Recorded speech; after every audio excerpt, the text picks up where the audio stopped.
Welcome to lecture series on EPG Padasala for Computer Science.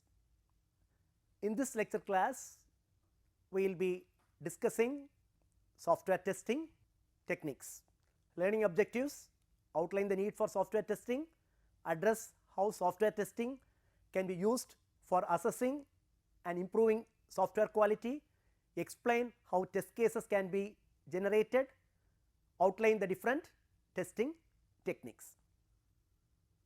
We have discussed in unit testing, each module is tested. During design, we follow a divide and conquer strategy where the software is divided into modules and each module is developed independently. Unit testing techniques are used to test each independent module. The modules which are developed independently have to be integrated and tested. The objective of integration testing is to take unit tested modules and build a program structure based on the prescribed design. Two approaches: non-incremental integration testing, incremental integration testing. Non-incremental integration testing, commonly called the Big Bang approach. All components are combined in advance. The entire program is tested as a whole. Here we are using the term component, module interchangeably, though they are not the same. The outcome of non-incremental integration testing is KS results. The reason is fault localization is almost impossible. Many unrelated results are encountered. Correction is difficult because isolation of causes are complicated. Once a set of errors are corrected, more errors occur and testing appears to enter an endless loop. Incremental integration testing, three kinds: top down integration, bottom up integration, sandwich integration. The program is constructed and tested in small increments. Errors are easier to isolate and correct. Interfaces are more likely to be tested completely. A systematic test approach is applied. Top down integration, modules are integrated by moving downward through the control hierarchy, beginning with the main module. Subordinate modules are incorporated in either a depth first or breadth first fashion. Depth first, all modules on a major control path are integrated. Breadth first, all modules directly subordinate at each level are integrated. Advantages: this approach verifies major control or decision points early in the test process. Disadvantages: stubs need to be created to substitute for modules that have not been built or tested yet. This code is later discarded. Because stubs are used to replace lower level modules, no significant data flow can occur until much later in the integration or testing process. Bottom up integration and testing starts with the most atomic module in the control hierarchy. Advantage: this approach verifies low level data processing early in the testing process. Need for stubs is eliminated. Disadvantages: driver modules need to be built to test the lower level modules. This code is later discarded or expanded into a full featured version. Drivers inherently do not contain the complete algorithms that will eventually use the services of the lower level modules. Consequently, testing may be incomplete. Sandwich integration consists of a combination of both top down and bottom up integration. Occurs both at the higher level modules and also at the lower level modules. Proceeds using functional groups of modules, with each group completed before the next. High and low level modules are grouped based on the control and data processing they provide for specific program feature. Integration within the group progresses in alternating steps between the high and low level modules of the group. When integration for a certain functional group is complete, integration and testing moves on to the next group. Reaps the advantages of both types of integration while minimizing the need for drivers and stubs. Requires a disciplined approach so that integration does not tend towards the Big Bang scenario. Regression testing. We are aware that the software which is under development or the software which is under maintenance must be evolvable. We will be able to incorporate the changing requirements in the software. Requirements change and the changing requirements must be incorporated in the software.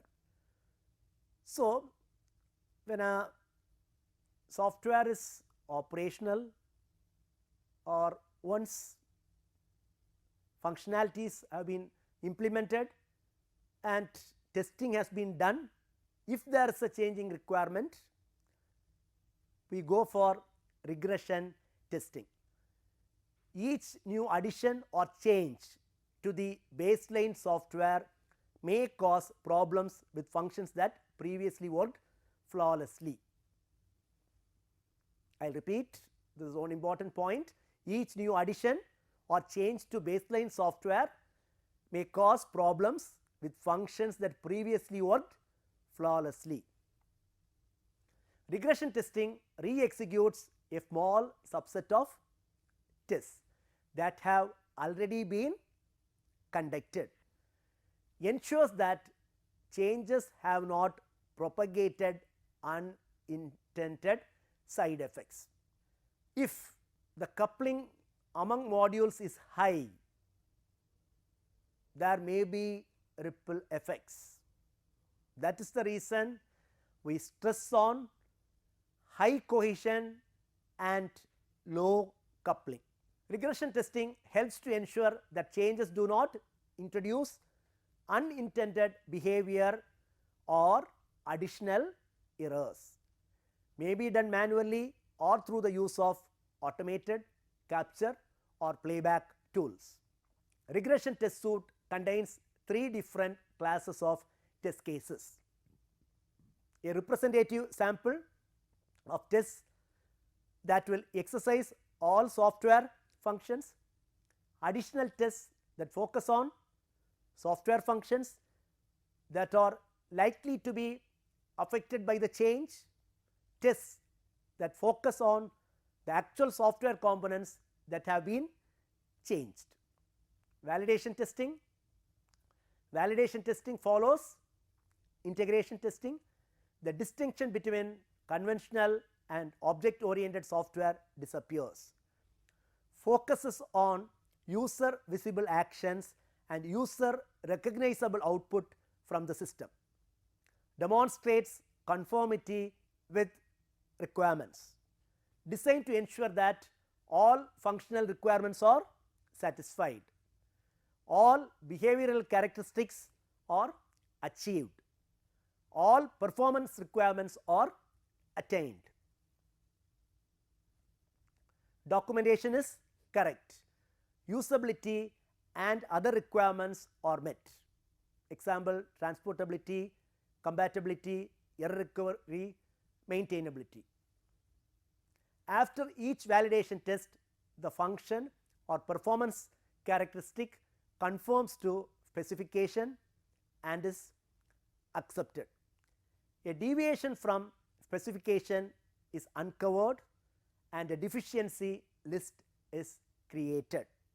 A configuration review or audit ensures that all elements of the software configuration have been properly developed, cataloged, and have the necessary detail for entering the support phase of the software life cycle. Alpha testing conducted at the developer site by end users. Software is used in a natural setting with developers watching intently. Testing is conducted in a controlled environment. Beta testing conducted at end user sites, developers are not generally present. It serves as a live application of the software in an environment that cannot be controlled by the developer.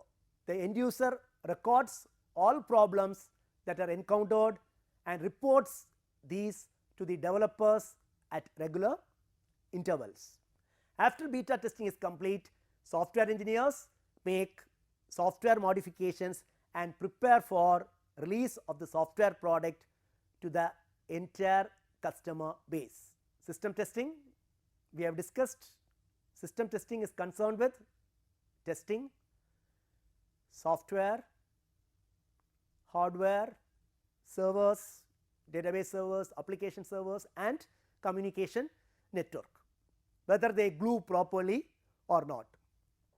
We have recovery testing, tests for recovery from system faults, forces the software to fail in a variety of ways and verifies that recovery is properly performed. Tests reinitialization, checkpointing mechanisms, data recovery, and restart for correctness.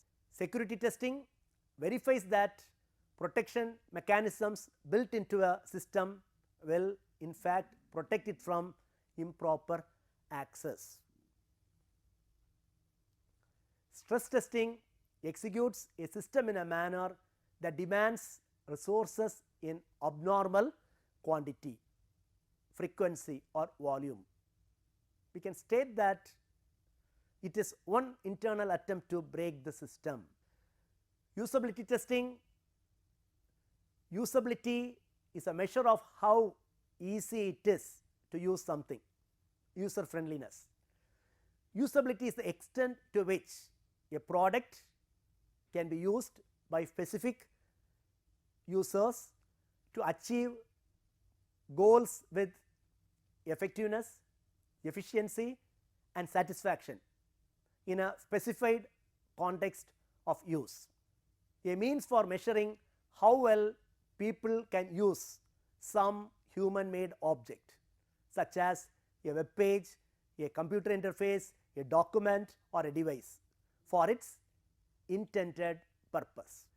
It involves carefully creating a scenario or realistic situation where the person performs a list of tasks using the product being tested while observers watch and take notes. Black box testing, knowing the specified function that a product has been designed to perform, test to see if that function is fully operational and error free.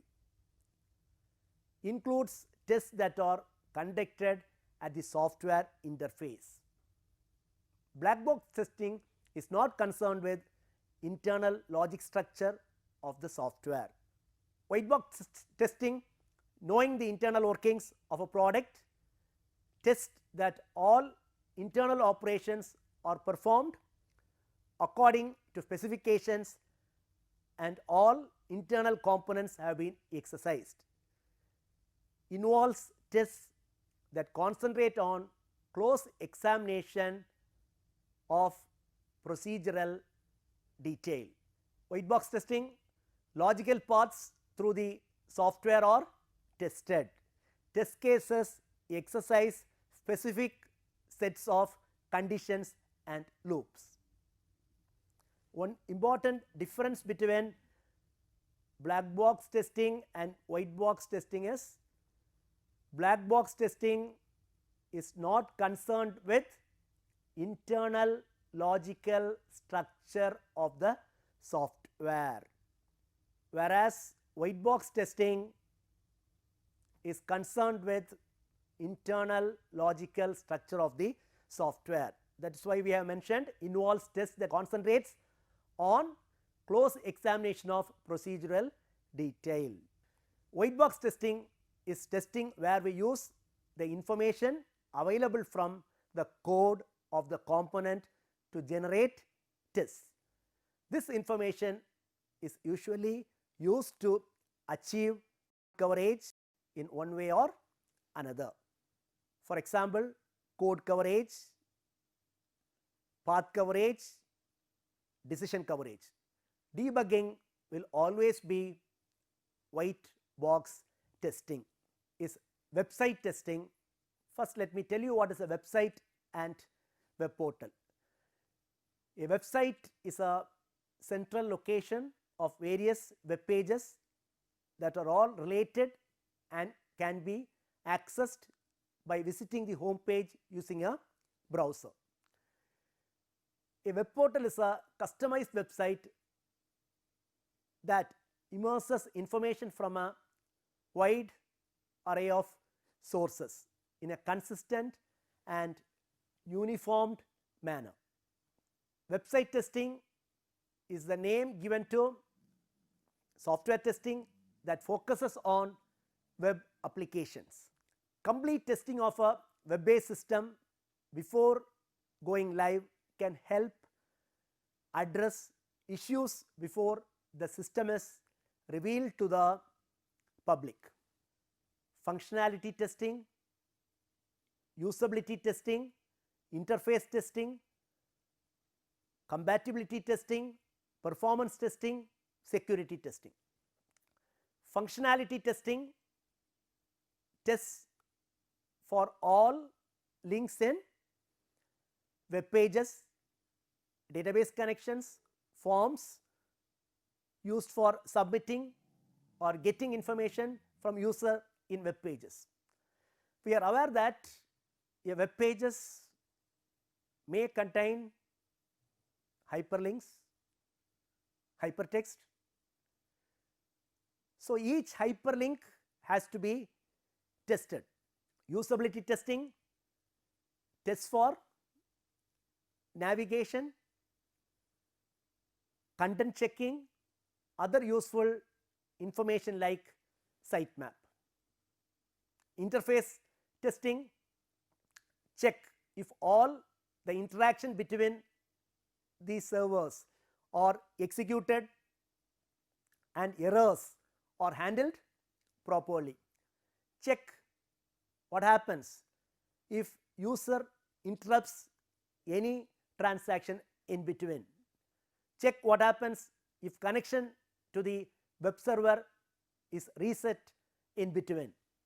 Compatibility testing, browser compatibility, operating system compatibility, mobile browsing, printing options. All these have to be considered. Web stress testing. Can system sustain in peak load times? How the system reacts to stress and how it recovers from crashes. Basically, we have seen that when you consider a website you have a lot of hyperlinks, access to multiple servers. So, each access has to be tested. The results have to be recorded and appropriate action has to be initiated. We have discussed unit testing, integration testing and other types of testing. When you look into a web page, you would have integrated data from heterogeneous sources. When I mean I have integrated data from heterogeneous sources through a particular web page, you may be accessing data that is available in different servers, or I can state the web portal may provide you access to multiple servers. As an example, consider yatra.com. Through yatra.com, you will be able to do flight reservation, railway reservation, bus reservation, reserve hotels. So, in this context, heterogeneous databases are involved, and I can state that the transaction involved here is a nested transaction. Say for example, you are booking a flight ticket through yatra.com, your airline database will be involved, your bankers database will be involved. When you talk about a bankers database, your payment gateway comes into picture. So, you can see that you have a lot of heterogeneous sources coming in. So, as I mentioned, the transaction may be a nested transaction. So, for a transaction to succeed, both the databases must be up. So, testing websites, web portals play a major role. Of course, it is a tedious process. In unit testing we discussed each module is individually tested. Integration testing we said modules are integrated and tested. Of course, in website testing too, unit testing plays a role, integration testing plays a role. The difference between testing websites or web portals and customized software products for an organization lies here. Consider a payroll application for an organization. You do not have heterogeneous sources of data coming into picture, whereas the example what I have given, yatra.com or irctc.co.in, you have a lot of heterogeneous sources of data coming in. So, unit testing will be done for your application program, and then integration testing, system testing plays a major role here, because when you are trying to access a web page or a web portal through your browser, it is not the database server alone will play a role or the application server will play a role. You have different interconnecting devices, as I have mentioned, routers, switches, gateways, hubs, which has to glue together and work together. Otherwise, you may not be in a position to achieve the intended task. Security testing, security scanning and penetration testing. Security scanning involves identifying network and system weakness and provide solution for reducing these risks. Penetration testing simulates an attack from a malicious hacker. This testing involves analysis of a particular system to check for potential vulnerabilities to an external hacking attempt. Ethical hacking, unlike malicious hackers who steal for their own gains, the intent is to expose security flaws in the system. Risk assessment. This testing involves analysis of security risks observed in the website. This testing recommends control and measures to reduce the risk. Summary: software testing plays a major role in developing a quality assured software product. I acknowledge the authors of the books which I have referred and the web resources I have used for this presentation. Thank you.